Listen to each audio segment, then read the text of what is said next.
क्या कोई मुर्दा किसी को मार सकता है? आज की कहानी भी ऐसे ही साजिश की कहानी है, जिसमें एक तरफ पुलिस ने अपने हाथ खड़े कर दिए कि कुछ नहीं हो सकता, वहीं दूसरी तरफ पुलिस ने ऐसा काम कर दिया जिसकी लोग आज भी तारीफ करते हैं। आज हम बात करने वाले हैं कामना रोहिल्ला केस के बारे में। इस कहानी की शुरुआत होती है उत्तराखंड राज्य के देहरादून शहर से। यहीं धर्मपुर नाम का एक इलाका पड़ता है। इसके अंदर है नेहरू कॉलोनी। नेहरू कॉलोनी के घर में 3 लोगों का एक छोटा सा परिवार रहता था। अशोक और कामना रोहिल्ला थे, साथ में इनकी 3 साल की एक बेटी भी थी। 2019 की बात है। इन दिनों अशोक रोहिल्ला ट्रांसपोर्ट का कारोबार करते थे। वहीं इनकी पत्नी कामना का माता मंदिर रोड पर एक बुटीक था। दोनों ही पति पत्नी अच्छा खासा काम करते रहते थे, काम कर रहे थे, सब कुछ सही चल रहा था। अब तारीख आती है 29 अगस्त 2019। रात के 11:30 बज रहे होंगे। इलाके के लोग धीरे धीरे सोने की तैयारी कर रहे थे। तभी कुछ पड़ोसियों ने अचानक कई बार तेज आवाज़ सुनी। एक गोलियां चलने की आवाज़ थी। गोलियां चलने के बाद एक घर से किसी के चीखने चिल्लाने की आवाज़ भी आने लगी। सारे पड़ोसी भागकर उस घर में जाते हैं। यह घर रोहिल्ला फैमिली का था। अंदर बेडरूम में जाकर देखा कि अशोक रोहिल्ला की कमर के पास गोली लगी है। यह जमीन पर पड़े हैं और दर्द से रो रहे हैं, मदद मांग रहे हैं। वहीं बेड पर कामना रोहिल्ला मृत पड़ी है। उनके शरीर में कई जगहों पर गोलियां लगी थीं। इनके साइड में 3 साल की बच्ची भी बैठी हुई थी और रो रही थी। यह सब कुछ देखकर हर कोई परेशान हो जाता है। किसी ने पुलिस को भी कॉल कर दिया। जब तक पुलिस आती है तब तक जख्मी अशोक एक प्राइवेट हॉस्पिटल में चले जाते हैं। वहाँ उनका इलाज शुरू हुआ। उधर घर पर पुलिस आती है। थोड़ी देर में किसी पड़ोसी के जरिए कामना के भाई को भी यह खबर लगी। वह भी देहरादून में ही रहते थे। भाई भी यहाँ पर आ जाते हैं। पुलिस ने वहाँ खड़े लोगों से पूछा कि यह सब कुछ हुआ कैसे। उन्होंने सारा कुछ बताया कि गोलियां चलने की आवाज़ सुनी और यहाँ पर आए। यहाँ देखा कि पति पत्नी को गोलियां लगी हैं और बेटी रो रही है। पुलिस ने पूछा कि पति कहाँ पर है। अब एक टीम हॉस्पिटल पहुँचती है। अशोक जहाँ पर एडमिट था, उधर कामना के शव को भी पोस्टमार्टम के लिए हॉस्पिटल भिजवा दिया गया। खुशकिस्मती से अशोक रोहिल्ला की जान बच जाती है, क्योंकि गोली इसके कमर के पास से छूकर निकल गई थी। पर कामना नहीं बचती है, उसके सर में गोली लगी थी। अब अशोक ही पुलिस को बता सकता था कि आखिर यह सब कुछ हुआ कैसे। यही चश्मदीद गवाह था। पुलिस के रिकवर होने का वेट करती है। उधर कोई घर में ज़बरदस्ती आया नहीं था और लूटपाट के घर के लिए लॉकर्स वगैरह सब कुछ ठीक थे। यानी जो भी यहाँ पर आया था, आए हो, उनका बस एक ही मोटिव था, इस परिवार को ख़त्म करना। उनकी आखिरी इस परिवार से क्या दुश्मनी होगी। इनके घर में CCTV कैमरे भी लगे हुए थे, लेकिन जिसमें फुटेज स्टोर होते थे वह DVR बॉक्स गायब था। लगा कि बदमाश उसे ले गए होंगे। पुलिस ने घर के बाहर रोड पर भी लगे कैमरे देखना शुरू कर दिया। पूरे इलाके में लोग दहशत में थे। क्या कोई ऐसे ही आकर गोली मारकर भाग जाएगा। पुलिस की इन्वेस्टिगेशन जारी थी। 1-2 दिनों के बाद अशोक थोड़ा ठीक होता है। पुलिस हॉस्पिटल पहुंचती है और अशोक की इस घटना के बारे में बात किया। इसने बताया कि उस रात 3 बदमाश घर में आए थे। पहले उन्होंने बेडरूम में जाकर सो रही कामना को गोली दागी, फिर अशोक ने उनका विरोध किया तो बीच बचाव में इसको भी गोली लगी और कई गोलियां तो आसपास से निकल गई थी। फिर उन्होंने यहाँ पर देखा कि CCTV कैमरे लगे हैं। इसके बाद वो घर पर से DVR बॉक्स भी उठा ले गए। अशोक जानता था कि वह बदमाश कौन है, खास तौर से उनमें से एक को यह बहुत अच्छे से जानता था। अशोक ने पूरे डिटेल में अपनी पूरी कहानी सुनाई थी। ये दोनों एक दूसरे से बहुत प्यार करते थे, लेकिन इससे पहले 2009 से लिव इन में रहते थे। फिर 2014 में शादी कर ली और नेहरू कॉलोनी में घर लेकर रहने लगे। अशोक के खानदान में एक लड़का था, अजय वर्मा उर्फ रिंकू। अशोक की बुआ के देवर का कुछ लगता था। एक तरफ से अशोक और रिंकू में दूर की रिश्तेदारी थी। रिंकू थोड़ा बदमाश टाइप का लड़का था। इसको बुरी आदतें लग गई थी, जैसे शराब पीना, शराब के चक्कर में चोरी चकारी करना। 2014 के दिनों में किसी झगड़े के दौरान रिंकू ने नशे में किसी को पीट कर ख़त्म कर दिया था, उसकी जान ले ली थी। अब इस पर कत्ल का इल्ज़ाम भी लग गया। पुलिस को जेल में डाल देती है, मगर रिंकू ने प्लानिंग करके कत्ल नहीं किया था। ऐसे ही लड़ाई झगड़े मारपीट में हो गया। गैर इरादतन कत्ल था तो 1 साल में रिंकू को बेल मिल जाती है। यह 2015 में जेल से बाहर आ गया। अब एक सभ्य समाज में किसी के ऊपर ऐसे रिंकू जैसे इल्ज़ाम लगे तो लोग उसको किस नज़रों से देखेंगे, क्या सोचेंगे। वही चीज़ रिंकू के साथ भी होता है। रिंकू के घर वालों ने इसको घर में प्रवेश करने से मना कर दिया। रिंकू इसका सामान देकर बाहर से ही भगा दिया गया कि यहाँ से निकल जाओ, कोई जगह नहीं है। रिंकू दुखी होकर यहाँ से चला जाता है। इसके इलाके में हर कोई जानता था कि इसके साथ हुआ क्या है, इसने क्या किया है, इसलिए कोई भी इसे अपने घर में किराए पर भी नहीं रखता। और ना ही कोई नौकरी देता। यह इधर उधर भटकता रहा। अशोक को जब रिंकू की हालत के बारे में पता चला तो उसको तरस आ जाता है। इन दिनों में ठीक ठाक बनती भी थी। घर से निकल जाने के बाद रिंकू किसी दूसरे रिश्तेदार के यहाँ कुछ दिनों के लिए रुका हुआ था। वहीं से अशोक को इसकी खबर लगी। अशोक ने रिंकू को अपने घर देहरादून बुला लिया। अब रिंकू देहरादून आकर अशोक के घर में रहने लगता है। यहीं पर ही छोटे मोटे काम भी करने लगा, क्योंकि घर पर अशोक की पत्नी कामना भी रहती थी। कामना रिंकू के बारे में जानती थी कि यह कैसा है। यहाँ पर रिंकू का रहना कामना को पसंद नहीं था। उसने अपने पति से कहा कि उसको कहीं और भेज दीजिए, यहाँ रहने मत दीजिए। एक दिन कामना ने रिंकू को ही बोल दिया कि तुम जेल गए थे, वह भी कत्ल के इल्जाम में। शराब पीते हो, बुरी आदतें, तुम कहीं और चले जाओ, हमारे घर का माहौल खराब मत करो। रिंकू और कामना में इसी बात को लेकर झगड़े शुरू हो गए। रिंकू घर से चला जाता है, पर यह कभी उभर अशोक से मिलने के लिए आता रहता था, लेकिन जब भी आता तो कामना से झगड़ा हो जाता। अशोक ने आगे पुलिस से कहा कि मुझे लगता था कि उसको एक और मौका मिलना चाहिए, इसलिए मैंने राजस्थान के सीकर में उसकी जॉब लगवा दी। वह वहीं पर चला जाता है। इसके बाद से हमारा मिलना जुलना कम हो गया, फिर भी वह देहरादून आता रहता था। पत्नी के दबाव में अशोक ने भी रिंकू से कह दिया कि यहाँ मिलने के लिए मत आया करो। इससे रिंकू अशोक से भी गुस्सा हो जाता है। उस रात को वह जो 3 बदमाश आए थे उनमें से एक यही रिंकू था। रात को यह अपने 2 साथियों के साथ घर पर आया। अशोक को लगा कि यह ऐसे ही मिलने के लिए आया होगा। उसको घर में आने दिया, लिविंग रूम में बिठाया, फिर सबके खाने पीने की चीज़ें लेने के लिए अशोक किचन में चला जाता है। तभी बेडरूम से गोलियों की आवाज़ आई। आवाज़ सुनकर अशोक किचन से दौड़कर बेडरूम में जाता है। वहाँ देखा कि रिंकू सहित 2 लोगों ने मिलकर सो रही कामना पर गोलियां दाग दी। अशोक इनका विरोध करता है, फिर रिंकू ने अशोक को भी गोली दागी। आवाज़ सुनकर कहीं आस पड़ोस के लोग भी ना आ जाए, इसलिए रिंकू और उसके साथी सीसीटीवी कैमरे की डीवीआर लेकर भाग जाते हैं। क्योंकि रिंकू पहले भी इसके साथ इनके साथ रहता था तो वह सब कुछ जानता था। कैमरा कहाँ लगे हैं वह भी जानता था। अब एक विक्टिम और चश्मदीद कातिल का नाम बता दिया। पुलिस को लगा कि कातिल का पता चल चुका है, अब बस उसको पकड़ना है। कामना की पोस्टमार्टम रिपोर्ट में मिला कि सर में बिल्कुल पास से ही गोली दागी गई थी। कामना कोई विरोध नहीं कर पाई क्योंकि वह सो रही थी। उधर इलाके के किसी कैमरे में तीन सस्पेक्ट भी दिख भी गए। उन्होंने पहचान नहीं सकते थे क्योंकि उन्होंने चेहरा ढका हुआ था। ऊपर से कैमरे की क्वालिटी भी ऐसी नहीं थी कि कुछ डिटेल में पता लग सके। आगे कामना का शव उसके परिजनों को सौंप दिया गया, फिर उसका अंतिम संस्कार हो जाता है। इसके बाद पुलिस ने रिंकू की डिटेल्स निकालनी शुरू कर दी। अशोक से इसका एड्रेस और फ़ोन नंबर लिया जाता है। अब एक टीम लगी रिंकू की कॉल डिटेल्स और बाकी जांच में। उधर एक टीम चली गई उसके घर यानी छत्तीसगढ़ के रायपुर शहर। यहाँ आकर पुलिस रिंकू के माता पिता से मिलती है। इनसे रिंकू के बारे में पूछा जाता है। माता पिता ने बताया कि जेल से जब वह 2015 में घर पर आया था तो उसको यहाँ से निकाल दिया गया था। फिर वह करीब 2017-18 में आया, तब भी हमने घर में उसको नहीं रखा, फिर वह कहीं चला गया। इसके बाद से उसका कुछ अता पता नहीं है। पुलिस ने आस पड़ोस के लोगों से भी बात की। उन्होंने भी कहा कि 1-1.5 साल पहले आया था, फिर चला गया।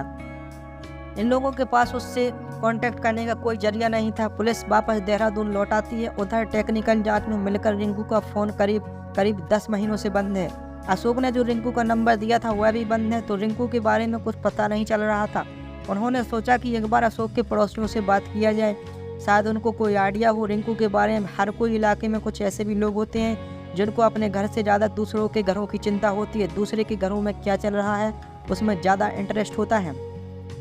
अशोक के पड़ोस में भी ऐसे ही कुछ लोग मौजूद थे। पुलिस को इन्होंने बताया कि जब अशोक और उसकी पत्नी कामना यहाँ पर आकर रहने लगे तो शुरू में सब कुछ ठीक चल रहा था। दोनों में बहुत प्यार था। घर पर रहते हुए कामना बोर होने लगती है। उसने सोचा कि कुछ किया जाए, फिर अशोक की मदद से इनसे बुटीक ओपन किया। अशोक रोज़ अपनी पत्नी को उसकी बुटीक में छोड़ने के लिए जाता था, शाम को लेने भी जाता था। 2016 में इनकी बेटी भी हुई, लेकिन कुछ सालों के बाद 2017-18 से पति पत्नी में कुछ विवाद होने शुरू हो गए, अनबन होने लगी, झगड़े होने लगे। इसके बाद अशोक अपनी पत्नी को बुटीक ड्रॉप करना बंद कर दिया।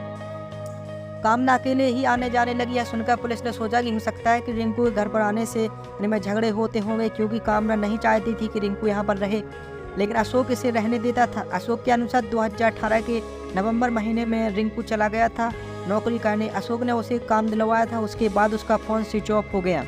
अब पता नहीं उसने नौकरी ज्वाइन किया या नहीं, फिर तो हमारे झगड़े ही हो गए थे और हम पर गुस्सा था। देहरादून पुलिस ने राजस्थान की सीकर पुलिस से बात किया, यहाँ से भी रिंकू का पता नहीं चला। पति पत्नी के झगड़े के बाद पुलिस के दिमाग में बैठ चुकी थी। उन्होंने अब इसी एंगल से केस के इन्वेस्टिगेशन करना शुरू कर दिया।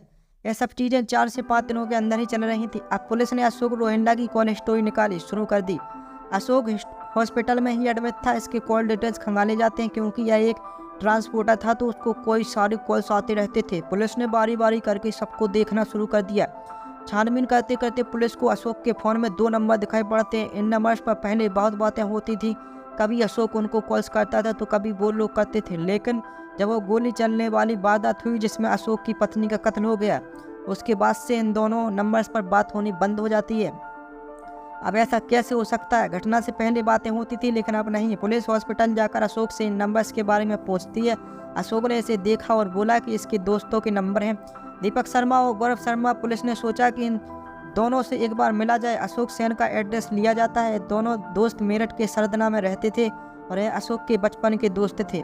दीपक और गौरव दोनों भाई भी थे। दीपक बड़ा भाई था और गौरव छोटा भाई। अब पुलिस मेरठ के सरदना पहुंचती है। इन दोनों से बात किया जाता है। घटना 29 अगस्त को हुई थी और इन दोनों भाइयों को 4 सितंबर को देहरादून लाया गया। पूछताछ के लिए इनमें से गौरव के फ़ोन की लोकेशन 28 और 29 अगस्त को देहरादून में दिखी थी। फिर फ़ोन स्विच ऑफ हो गया था। इसके बाद गौरव मेरठ चला गया। अब उसने ऐसा क्यों किया? पुलिस ने इनसे बातचीत करना शुरू कर दिया। ये तीनों यानी अशोक, दीपक और गौरव बचपन के दोस्त हैं। इनकी टेलीफोन पर बात भी होती थी। पुलिस ने इन दोनों भाइयों से पूछा कि अगर आप तीनों में इतनी ही दोस्ती थी तो अशोक की वाइफ का कत्ल हुआ है, उस वक्त आप लोग कहाँ थे? अंतिम संस्कार में भी नहीं आए। अशोक बिल्कुल अकेला पड़ गया था, ऐसा क्यों? इस पर दोनों ने कहा कि इन्हें पता नहीं था, यह शहर से बाहर थे। पुलिस ने इनकी लोकेशन चेक की। ये लोग झूठ बोल रहे थे। यह अपने घर पर ही थे। जिन लोगों को रोज़ एक दूसरे से बात होती है, अचानक से उन्होंने बात करना कैसे बंद कर दिया? वह भी एक ज़रूरी समय में। पुलिस को यह चीज़ खटक रही थी। उधर एक टीम अशोक से भी हॉस्पिटल में इंटरोगेशन करती है। उससे भी सेम सवाल किए गए कि आपके दोस्तों के फ़ोन घटना के बाद अचानक आने बंद क्यों हो गए, जबकि उनको आपके साथ होना चाहिए था। एक बार भी वह हॉस्पिटल नहीं आए। एक के बाद एक सवाल दागने के बाद पुलिस के सामने भी सभी लोग टूट जाते हैं। इन्होंने मान लिया कि कामना का कत्ल इन्होंने ही किया है। इसके बाद ये सारी वारदात बताते हैं। अशोक 1 साल पहले अक्टूबर 2018 में अपनी पत्नी के कत्ल की प्लानिंग कर रहा था। यह जानता था कि इसकी रिश्तेदार रिंकू पर क्रिमिनल केस चल रहा है। यह कामना से नाराज भी रहता है। अशोक ने सोचा कि अगर इसको बोले कामना का कत्ल करने की तो कहीं यह जाकर पुलिस को ना बता दे। इस पर विश्वास करने लायक नहीं था। अब कैसे किया जाए? अशोक ने अपनी प्लानिंग शुरू कर दी। कामना का कत्ल करना था लेकिन उसका इंजाम किसी और पर जाए। अशोक टीवी पर क्राइम शो देखने लगा, मूवीज, वेब सीरीज देखता, बुक्स पढ़ता, न्यूज़पेपर में खबरें पढ़ता। जहां से हो सके आइडिया खोजने लगा। अशोक ने अपने बचपन के दोस्त को प्लानिंग में शामिल किया, दीपक शर्मा, इसका भाई गौरव और परवेज नाम का एक और आदमी। अशोक ने इसको 2 लाख की सुपारी दी थी। ये सारी प्लानिंग करेंगे, साजिश रचेगा और इसके तीनों दोस्त उसको अंजाम देंगे। प्लान का सबसे पहला स्टेप था रिंकू को खत्म करना, क्योंकि अगर यह दुनिया से चला गया तो उस पर ही सारा कत्ल का इंजाम डाल देंगे। ऊपर से इसकी क्रिमिनल रिकॉर्ड भी है। घर वालों से रिंकू का कोई रिश्ता नहीं है, सब ने ठुकरा दिया है, कोई इसका साइड नहीं लेगा। ऊपर से कामना और रिंकू में झगड़े होते ही हैं। समय आता है नवंबर 2018 का। इसमें ही अशोक ने रिंकू से कहा कि मैंने तुम्हारे लिए राजस्थान के सीकर में नौकरी ढूंढ ली है, वहीं चले जाओ। नवंबर में अशोक का बर्थडे भी पड़ता है। इसने कहा कि बर्थडे के बाद चले जाना, अपनी गाड़ी से छुड़वा दूंगा। अब अशोक का बर्थडे आता है। इसमें कुछ दोस्तों को भी बुलाया पार्टी में और यह दोस्त वही तीनों थे जिनको रिंकू का कत्ल करना था। दीपक, गौरव और परवेज, इन चारों ने मिलकर रिंकू को खूब शराब पिलाई। रात भर शराब पीते हैं। फिर सुबह में दीपक, गौरव और परवेज एक गाड़ी से रिंकू को अपने साथ ले गए जहाँ पर की जॉब लगने वाली थी, यानी राजस्थान के सीकर। एक दोस्त गाड़ी चला रहा था और बाकी 2 दोस्त रिंकू के साथ गाड़ी में ही शराब पार्टी कर रहे थे। इन्होंने रिंकू के ड्रिंक में नशीली गोलियां मिला दी जिससे यह और भी बेसुध होने लगता है। यह शाम तक राजस्थान के सीकर जिले में पहुंचते हैं। यहीं चलती गाड़ी में इन्होंने रिंकू का गला घोंट दिया। इसकी मृत्यु हो गई। फिर यह लोग इसके सारे कपड़े उतारते हैं, जिसके जितने भी पहचान के लायक चीज़ें थीं। अब रिंकू नौकरी करने जा रहा था तो अपने डॉक्यूमेंट्स लेकर ही जाएगा। इन चीज़ों को यह किराए की खातिर ये दोस्त अपने पास रख लेते हैं। इन्होंने सीकर जिले में ही फतेहपुर के आसपास नामक गांव में एक झाड़ी में रिंकू के बिना कपड़ों के शव को फेंक दिया। वहां से निकलकर थोड़ी दूर पर रिंकू के सारे सामान भी जला देते हैं। उसके बाद सीधे देहरादून आए। अशोक से कुछ पैसे लिए और फिर अपने घर लौट गए। रिंकू का शव झाड़ियों में कई दिनों तक पड़ा रहा। जब उसके दीख का पुंज होने की बदबू आने लगी तो राहगीरों ने वहां की लोकल पुलिस को सूचना दी। उस शव को जानवरों ने भी कुछ खा लिया था। पुलिस इस शव की पहचान जानने की पूरी कोशिश करती है मगर ये लोग असमर्थ रहे, नाकाम रहे। फिर शव का फोटोग्राफ्स वगैरह लेकर इसका अंतिम संस्कार कर दिया गया। कोई पूछने वाला भी नहीं था तो उसकी फाइल थाने में ही ऐसे पड़ी रही।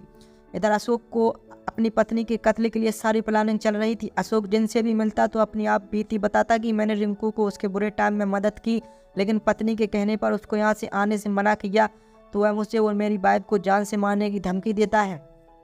ऐसे करते करते अशोक सारी बातें फैला रहा था। एक दिन अशोक पुलिस को कॉल करके बोला कि रिंकू नाम के लड़के ने इससे पहले जान से मारने की धमकी दी, फिर अब जानलेवा हमला कर रहा है। अब पुलिस के पास डेली ऐसे कॉल्स आते हैं। पुलिस ने एक केस दर्ज कर लिया लेकिन कुछ खास एक्शन नहीं ली थी। लेकिन अब ऑफिशियल अशोक ने रिंकू का नाम पुलिस के पास दर्ज करवा दिया था कि जानलेवा हमला किया। इससे साबित हो जाए कि जो भी इसके घर में हो गया होने वाला है वो रिंकू ही करेगा। अब अशोक ने अपनी पत्नी कामना के कत्ल का खेल रचा। अशोक और इसके साथी 28 अगस्त को कत्ल करने वाले थे, मगर वह माहौल बना ही नहीं। फिर 29 अगस्त की तारीख आई। रात को 11:30 बजे दीपक, गौरव और परवेश तीनों आते हैं। एक के पास बंदूक थी। अशोक ने दरवाजा खोला। कामना बेडरूम में सो रही थी। धीरे से तीनों अंदर गए और कामना के सर पर बिल्कुल पास गोली दाग दी, पहले सर में फिर सीने में। इसके बाद दीपक से अशोक ने अपनी कमर पर गोली चलवाई, ऐसे चलाई जैसे गोली छूकर निकल जाए। हल्का सा झटका निशान बस लगे। दीपक ने ऐसा ही किया। फिर वह कैमरे की DVR और 30,000 लेकर तीनों कातिल चले जाते हैं। अब यह सवाल उठा कि आखिर यह सब कुछ क्यों किया, अपनी पत्नी का कत्ल क्यों किया और इस रिंकू का भी कत्ल। इसकी भी कहानी सुनाता है। 2009 का साल था। अशोक मेरठ से देहरादून आकर DJ का काम करने लगा, फिर ट्रांसपोर्ट के बिजनेस में चला गया। इसके ऑफिस के सामने एक PCO बूथ था जिसे भाई बहन चलाते थे। वहीं पर अशोक कॉल करने के लिए जाता रहता। इसी दौरान इसकी PCO चलाने वाली लड़की से प्रेम प्रसंग शुरू हो जाता है। वहीं उस लड़की के भाई की एक मंगेतर भी थी, कामना। अशोक ने जब कामना को देखा तो इस लड़की से प्यार हो गया। कामना को भी अशोक पसंद आता है। अशोक ने अपने पहले प्यार को छोड़कर कामना को अपनाने की सोची। कामना ने भी मंगेतर को छोड़ दिया और अशोक के पास आ गई। दोनों नेहरू कॉलोनी में घर लेकर लिव इन में रहने लगे। फिर 2014 में घर वालों की सहमति से शादी कर लेते हैं। कोर्ट मैरिज इन दोनों ने ही अपने आप पहले कर प्यार से छोड़कर एक दूसरे से शादी कर ली। आगे कामना एक बुटीक खोलती है। अशोक जितना फाइनेंस कर सकता था इसने कर दिया। इसके बाद कुछ और पैसों की ज़रूरत पड़ी तो कामना मार्केट से कर्ज लेती है। कामना लगातार किसी फाइनेंसर से कर्ज लेती रही। बुटीक के लिए अशोक इसको मना करता, कितने लोग मत इतना लोन मत लो। 2018 में अशोक को एहसास हुआ कि इसकी पत्नी का किसी के साथ अफेयर चल रहा है। यह अफेयर उसके साथ था जिससे वह उधार लेती थी। एहसासों को शक हुआ। कामना ने करीब 80 लाख मार्केट से उधार ले लिए थे। अशोक को लगता था कि एक तो इसका अफेयर चल रहा है, ऊपर से इतने सारे कर्ज ले चुकी है, कैसे सब कुछ ठीक होगा। अशोक उसको डाइवोर्स देता तो उसकी प्रॉपर्टी में भी उसको हिस्से देने पड़ते, इसलिए उसने सारे कत्ल की प्लानिंग रची। फिर देहरादून पुलिस सीकर पुलिस से बात करती है। उनसे पूछती है कि 2018 के नवंबर दिसंबर के आसपास आपको कोई शव मिला था। सीकर पुलिस ने यह बात कंफर्म कर दी। साथ में उस दौरान के लिए दिए गए शव की फोटोज भी भेज दी है। रिंकू के घर वाले भी फोटो देखकर पहचान जाते हैं। रिंकू के भाई विवेक वर्मा ने अपने भाई के कत्ल का मुकदमा दर्ज कराया। अशोक, दीपक और गौरव पुलिस की गिरफ्त में थे, लेकिन परवेज फरार था। परवेज घर पर कुर्की का नोटिस भेजा गया। पुलिस ने घटना के 6 महीने के बाद फरार चल रहे एक और अपराधी परवेज को सोनीपत से गिरफ्तार कर लिया। 29 फरवरी 2020 को पकड़ा गया। परवेज भी अशोक के बचपन का दोस्त था। यह भी मेरठ की सरदरा में रहता था। इन कथनों को खुलासे के लिए पुलिस की हाई रैंक ऑफिसर्स ने इन्वेस्टिगेशन टीम को शाबाशी दी और पैसों के इनाम भी दिए। यहाँ एक कत्ल करने के लिए दूसरा कत्ल पहले किया गया ताकि उस पर किए जाने वाले कत्ल का इल्जाम थोप सके। फिलहाल ये चारों आरोपी जेल में कैद हैं। इन पर सेशन कोर्ट में मुकदमा चल रहा है। कहानी कैसी लगी कमेंट बॉक्स में ज़रूर बताएं।